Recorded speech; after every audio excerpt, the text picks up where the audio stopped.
dilihat secara sih. Oh, ini persoalan Lesti Kejora dilaporkan masalah pelanggaran Undang-Undang Cipta mengenai lagu tentunya kan. Pelapornya siapa ini? Yoni Dores. Yoni Dores Keluarga itu dari Didi adiknya Dedi Dores. Memang keluarga pencipta lagu mereka ya.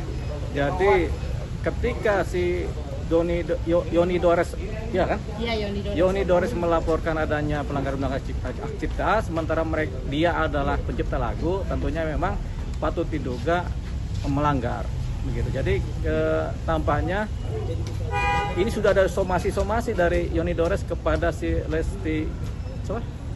Lesti Kejora, tapi kemudian tidak direspon. Sebenarnya persoalan seperti ini bisa diselesaikan dengan cara penyelesaian sengketa lewat mediasi, itu pertama. Tapi kemudian karena somasi mungkin tidak direspon sehingga dilaporkanlah ke kepolisian kan sebagai laporan dugaan tindak pidana pelanggaran Undang-Undang Hak Cipta. Nah, terhadap lagu di mana si penciptanya kemudian menciptakan lagu itu otomatis secara deklaratif dialah penciptanya. Tapi kemudian ketika ada orang lain menggunakan lagunya, ada satu posisi di mana kalau lagu tersebut dipakai untuk kepentingan komersil, ini yang disebut sebagai tanpa izin ya. Ini disebut sebagai pelanggaran hak cipta. Jadi untuk kepentingan komersil, tapi kalau kepentingannya tidak komersil, ya sudah tidak masuk. Nah sekarang si Lesti Kejora kenapa dilaporkan? Karena melanggar Undang-Undang Hak Cipta kan. Nah kemudian di mana dia kemudian menyanyikan lagunya? Itu pertanyaannya. Di mana? Di salah satu stasiun TV, Bang. TV. Indosiar. Terus dan diupload ke YouTube juga, Bang. Itu diupload ke YouTube, tapi bukan di YouTube-nya Leslar Entertain, Bang, tapi di YouTube yang lain. Oh ya, tapi yang jelaskan begini, setiap komersil kan berarti kan ada persoalan pelanggaran hak cipta ya. Nah, kalau dia sampaikan atau dia nyanyikan di YouTube, otomatis itu komersil. Karena YouTube pasti membayar. Nah, ketika ini menjadi komersil dengan dalih apapun juga, ini sudah dianggap melanggar Undang-Undang Hak Cipta. Kalau si Lesti Kejora tidak minta izin kepada si penyanyinya, si penciptanya. Nah, ini yang terjadi karena tidak minta izin, kemudian sudah disomasi mungkin 2 kali atau 3 kali tidak direspon, terjadilah yang namanya pelaporan ke kepolisian. Jadi ini menjadi tindak pidana. Tindak pidana ini pelanggaran Undang-Undang Hak Cipta ya, Undang-Undang Nomor 28 tahun 2014 kan begitu.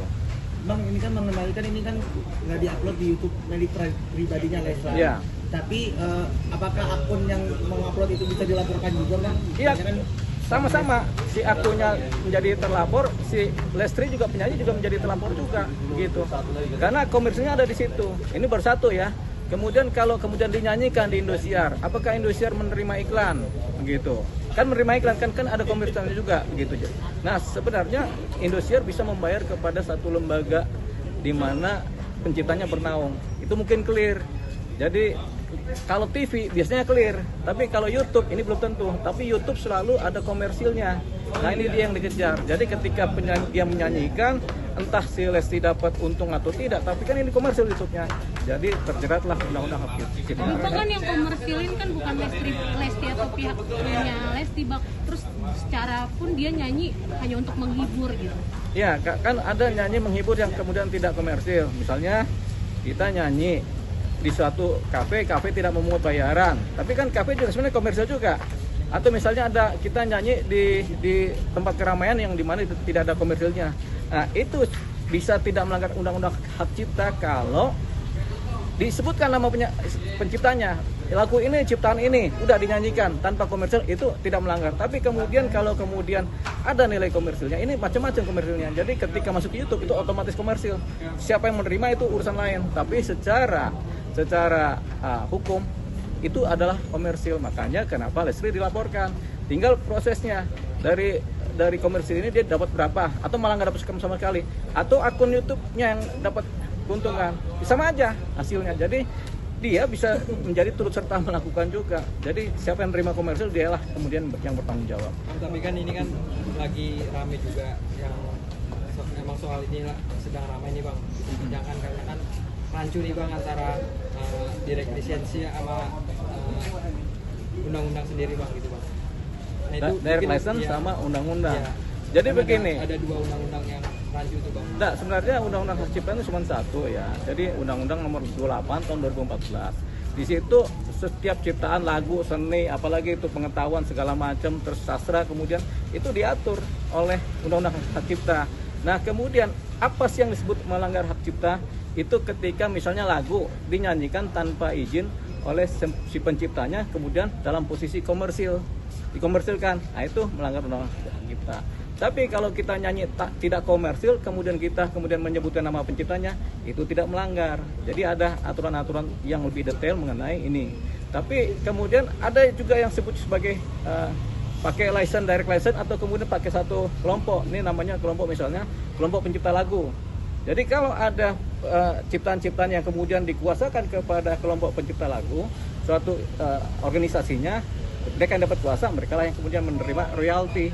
Jadi kalau di kafe-kafe, kemudian di mall-mall ada lagu-lagu yang dinyanyikan, mereka bayar kepada kelompok pencipta lagu ini. Kemudian royalti ini yang dibagi-bagi kepada para pencipta lagu. Dengan catatan ada terdaftar di sini pencipta lagunya. Biasanya ada. Nah, kalau yang langsung pencipta lagu menciptakan lagu kemudian dinyanyikan, tapi dia nggak tergabung dalam satu kelompok ini. Jadi dia adalah subjek hukum sendiri pribadi. Nah, dia kemudian bisa mengklaim mengenai royalti kepada si penyanyinya. Begitu. Tapi sebenarnya ini kan persoalan sengketa ciptaan ya. Sengketa ciptaan ini bisa dilakukan dengan cara si pencipta langsung melalui teguran dulu atau melalui permintaan ketemu. Biasanya begitu. Nah, ini artinya sudah dijalankan. Kalau sudah dijalankan sampai 2, 3, 4 kali termasuk somasi juga, kemudian si penyanyinya juga cuek aja, barulah terjadinya LP, laporan pidana. Gitu. Jadi laporan pidana tentang ciptaan lagu tidak serta-merta, tapi harus didahului dengan somasi-somasi atau permohonan untuk ketemu, penyelesaian secara dua pihak, mediasi itu. Tapi kalau itu kemudian tidak dijalankan, terjadilah laporan. Jadi laporan ini baru bisa diterima kalau itu sudah kemudian buntu atau malah tidak direspon. Tampaknya ketika laporan ini terjadi, Lesti Kejora tidak merespon permintaan-permintaan dari si pencipta lagu ini. Pasti ada somasi atau teguran atau surat menyurat yang kemudian tidak direspon. Hukum apa sih bang yang akan diterima nanti oleh Lesti kalau Lesti tidak? Nah, ini kalau Undang-Undang Hak Cipta itu terkait lagu, ancaman pidana dan atau denda. Dendanya 1 miliar. Pidananya 4 tahun maksimal. Jadi itu dia, dan atau. Jadi kalau pidana atau denda aja, atau pidana aja, atau pidana dan denda. Itu ancaman hukumannya biasanya 4 tahun dan dendanya kurang lebih 1 miliar. Terhadap lagu ya. Bang, bagaimana seharusnya mekanisme perizinan itu sebelum sebuah lagu dibawakan ke acara? Sebenarnya gampang aja. Asalkan Anda penciptanya sudah ketahuan, tinggal dikontak via WA, via telepon. Bang, atau Pak Pencipta, kami akan membuat menyanyikan lagu Anda, silakan. Kalau disilakan, oke, yang penting komunikasi dulu. Jadi sebelum melakukan konser atau apa, izin dulu sama si pencipta lagu. Kalau pencipta lagu nggak ada, ahli warisnya atau siapa yang diberikan kuasa ciptaan ini, kan gitu. Itu sebenarnya gampang, itu mudah kok itu. Asal ada, kan selalu ada nama penciptanya kan, itu kan bisa dikejar siapa ininya. Jadi apalagi kalau lembaga-lembaga kayak televisi atau lembaga-lembaga konser atau event-event organisasi, mereka udah ngerti itu.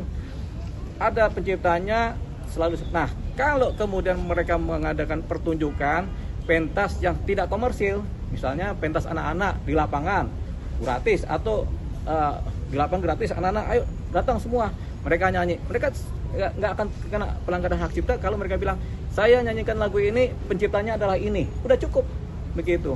Disampaikan tanpa komersil, artinya tidak ada 1 rupiah pun uang diterima dari nyanyinya itu, sehingga ini kemudian dianggap tidak melanggar undang-undang hak cipta. Bang, ini kan hak cipta ini rame-ramenya kan baru-baru sekarang ini kan. Nah, terus si Lesti ini posisi yang dilaporkan saat nyanyi itu posisi dia saat belum berhijab, itu gimana Bang, masih tetap bisa diperkarakan? Ya, ini kan karena namanya kadaluarsa kan 12 tahun pada umumnya kan, termasuk juga persoalan ciptaan ini begitu. Jadi ya 2017 sekarang 2025 kan masih 8 tahun kan. Nah, jadi apalagi ini kan jalan terus, ada upload terus tiap hari. Jadi dianggapnya berlaku. Sekarang juga masih tampil kan, YouTube-nya kan masih ada sekarang. Nah, itulah disebut pelanggaran di situ. YouTube masih ada, tapi yang upload kan bukan YouTube mereka, yang gitu, nyanyi, tapi orang lain. Yang nyanyi, memang yang nyanyi Lestinya. Iya.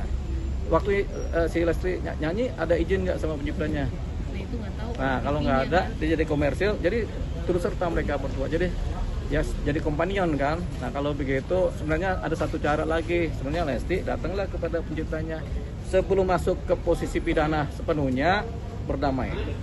Bang, berarti bisa dibilang Lesti salahnya sepenuhnya atau tidak salah sepenuhnya, Bang? Ya, tergantung hasil penyidikan dari kepolisian. Tapi sebenarnya rasanya ini udah pasti disomasi nih. Sudah pasti dikasih tahu ke Lesti, ini ada begini-begini, pasti pencipta itu udah pasti begitu. Karena syaratnya itu dulu. Syaratnya ada teguran, pemberitahuan, teguran sama somasi. Itu syaratnya untuk supaya jadi LP kan. Kalau itu kemudian dilewati nggak ada respon oleh si Lesti, barulah jadi LP. Nah, kalau sudah jadi LP sekarang berarti itu sudah dilewati. Jadi sudah nasibnya Lesti karena tidak merespon teguran-teguran yang ada.